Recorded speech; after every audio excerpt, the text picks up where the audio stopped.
como é que é, o que significa aceitar Jesus verdadeiramente? Porque, vamos lá, eu preciso ter, eu imagino, né? Porque você falou, tem três formas de aceitar, né?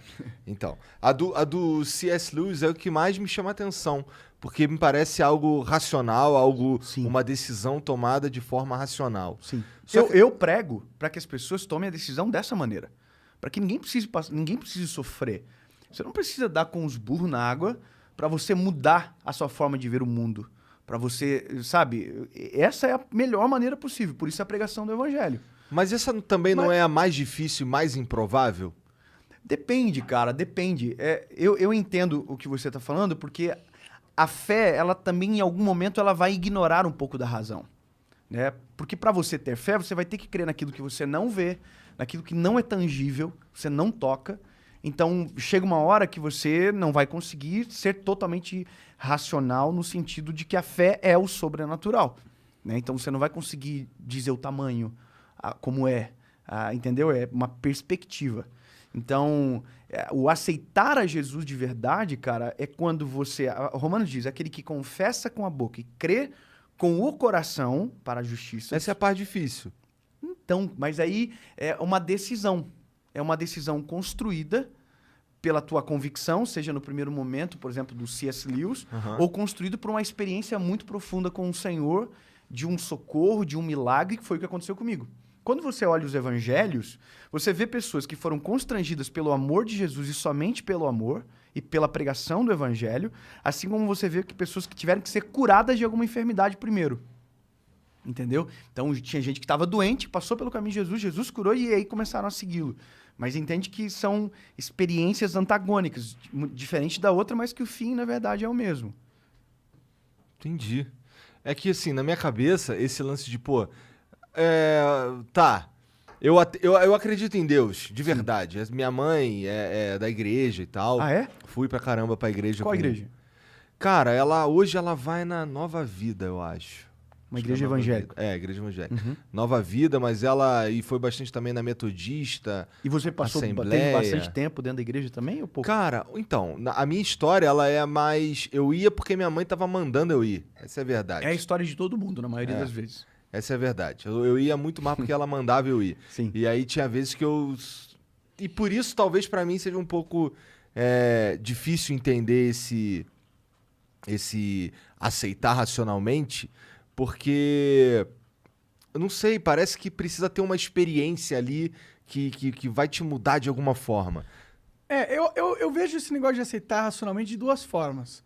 Uma que eu realmente acredito, eu concordo comigo nesse sentido que eu acho que é impossível de racionalmente uma pessoa desenvolver uma fé muito forte, só pela razão dela. Eu acho muito difícil. Concordo. Não, eu concordo.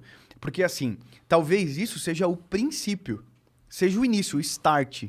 Só que a caminhada com Jesus, ela é muito profunda. Então, aí que E na caminhada, a sua fé se desenvolve. Entendeu? Porque daí porque você tem fé, você começa a provocar as experiências. Então, eu tenho histórias, por exemplo, de coisas muito simples, mas que me deixaram com ainda mais fé. Um exemplo bem, bem simples. Eu estava com meu filho agora, eu tenho o João.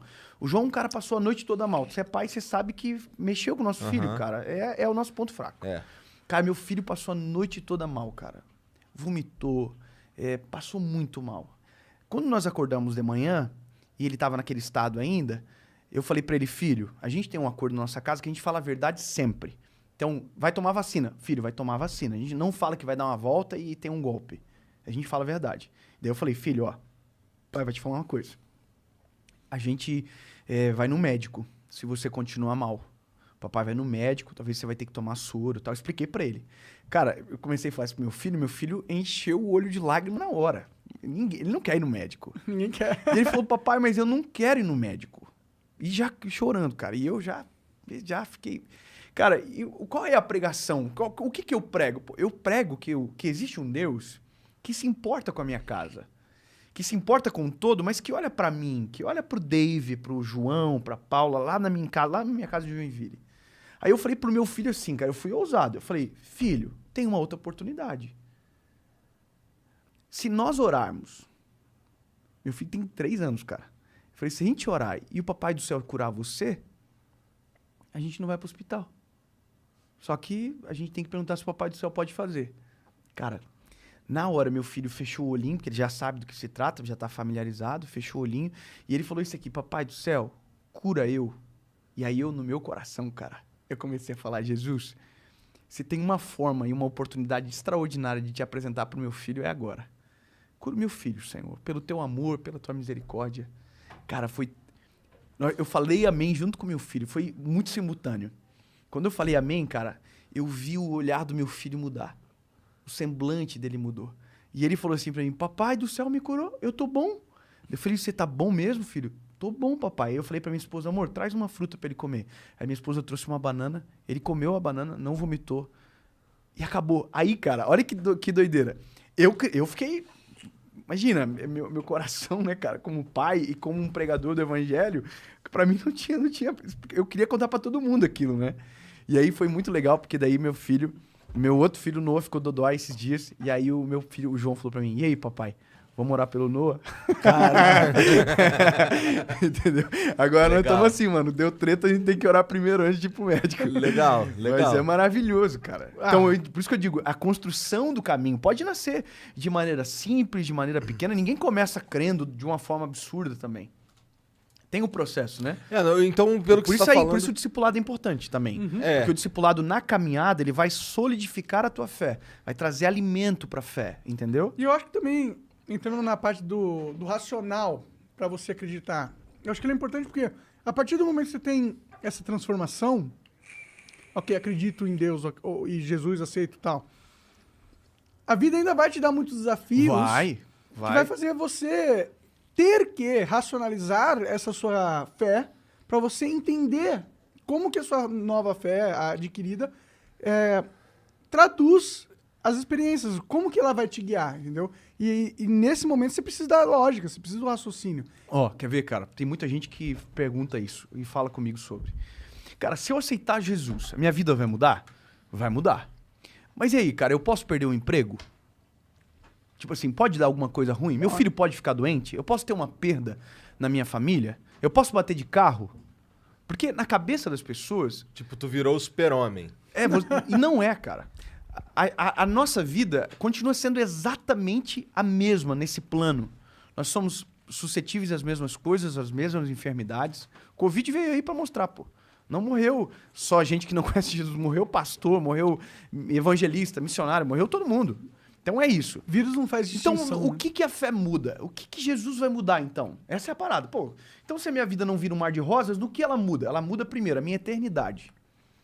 Agora eu sou eterno. Eu sei que existe algo a mais e que isso aqui é breve. Mas existe uma outra coisa, que é a tua perspectiva sobre o caos. A perspectiva sobre o caos se altera, cara. Se o cara que ele é racional e ele é só racional, ele olha uma pandemia, ele faz a conta, ele vai dizer, vai morrer tanto. E ele vai ficar louco com aquilo, cara. Porque pra ele aquilo é impossível de reverter. A lógica, ela é exata. Agora, pra quem tem fé, cara, pra quem tem fé é diferente. Pra quem tem fé, ele pode até fazer a conta, mas ele crê que pode ter o sobrenatural. E isso transforma a nossa forma de viver, torna a gente mais leve, entendeu? Então, igual eu, pô, meu filho ficou doente, eu sofri um capotamento de carro já. Sério? Ah, recente? Não, faz uns 3, 4 anos. Mas eu sofri, mas eu já pregava o evangelho. Eu tava indo, inclusive, pregar a palavra. E o meu carro capotou. Um homem bêbado bateu na gente na estrada e não foi uma coisa simples, foi, assim, sinistro, cara. O carro capotou, veio outro carro e bateu, depois eu entrei no carro pra pegar o telefone e veio outro carro e bateu. Cara, Caralho. sinistro. É história absurda. Caraca. É. E Deus nos livrou. Tava de Então, noite. olha só, essa é a questão, ó. Uma pessoa normal, se você é uma pessoa normal, mas que a gente é tudo doente, né, na cabeça, né? Mas, uma pessoa que não tem fé. Vamos falar assim, uma pessoa que não tem fé. Pô, ela sai de um acidente, ela fala, caraca, mano, se eu tô com um carro mais simples, não tinha acontecido. Mano, esse airbag aí me salvou. Entendeu? O cara olha pra tudo pro que é racional. Eu, cara, sabe como eu saí do meu carro? Eu vou falar uma coisa pra você. Foi o primeiro carro bom da minha vida que eu tive. Foi o primeiro carro que eu consegui comprar, que eu escolhi, que eu quitei. Foi o primeiro carro que eu fiz seguro. Eu tava 4 meses com o carro. Era o sonho da minha vida, aquele carro. Mano, o carro tava de perna pro ar, assim. Eu saí do carro, sabe o que eu falei? Cara, eu comecei a chorar, abracei minha esposa, depois de tudo. E a gente só sabia fazer uma coisa. Deus, obrigado porque o Senhor me livrou. Obrigado, Senhor, porque o Senhor é bom, a gente tá vivo, obrigado pela chance. Cara, entende? A perspectiva é diferente. E dentro desse acidente, eu tive uma experiência com Deus muito profunda também, porque a última vez que eu entrei no carro, fiquei de joelhos, assim, dentro do carro, buscando meu telefone, porque o carro tava de cabeça para baixo, né? E enquanto eu buscava meu telefone, eu ouvia a minha esposa gritando, meu marido tá lá dentro, gritou. E veio um carro e, pum, bateu. Quando o carro bateu, cara, eu não vi o carro batendo, eu não ouvi barulho do carro batendo. Eu tenho a impressão que eu fiquei como se fosse numa bolha, cara. Sem explicar. Eu saí do carro sem nada, nem no arranhão. Você tava dentro do carro quando bateu? Eu tava dentro do carro de joelho, cara. Foi tão louco que o cara do outro carro arregaçou com a boca, bateu no volante. E eu que tava de joelho solto dentro do carro, não aconteceu nada. Entendeu? Quer dizer, foi forte a batida, entendeu? Uhum. E, então É um pouco impressionante o cara vir, um carro capotado, o cara Sabe vem o que e que bate cara? no teu carro. A gente tava numa BR, né, numa rodovia, e era uma baixada. Então o cara viu que tinha alguma luz de ambulância no lado direito, já tinha até ambulância. E viu que tinha no lado direito alguma coisa. Mas o carro tava quase na faixa da esquerda. Então ele veio e bateu na minha porta, cara. Eu até tenho a foto aqui. Pô, foi sinistro, cara. Caraca. Pensei que tu tivesse saído e mandado um glória a Deus. Não, eu mandei também. Mas mandei sem sotaque. Glória a Deus!